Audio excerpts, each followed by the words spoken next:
அன்யாசியோ, என்னடா திடீர்னு தமிழ் சேனல்ல கொரியன் கேக்குதுன்னு பாக்குறீங்களா? இப்ப நம்ம சின்ன திரையிலும் இதே தானே நடக்குது.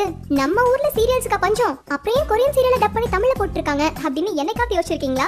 அதுக்கு காரணம் நம்ம பசங்க தான். இப்ப இருக்கிற யங்ஸ்டர்ஸ் எல்லாம் நெட்ல தேடி கண்டுபிடிச்சு கொரியன் சீரியலை டவுன்லோட் பண்ணி வெறித்தனமா பாத்துட்டு இருக்காங்க. இதை நோட் பண்ண டெலிவிஷன் சேனல்ஸ் இவங்களுக்கு ஏன் நம்ம சிரமம் கொடுக்கணும்? பேசாம நம்மளே கொரியன் சீரியல்ஸை வாங்கி தமிழ்ல டப் பண்ணா என்னன்னு சொல்லி பல கொரியன் சீரியல்ஸை தமிழ்ல டப் பண்ணி போட்டுட்டு இருக்காங்க.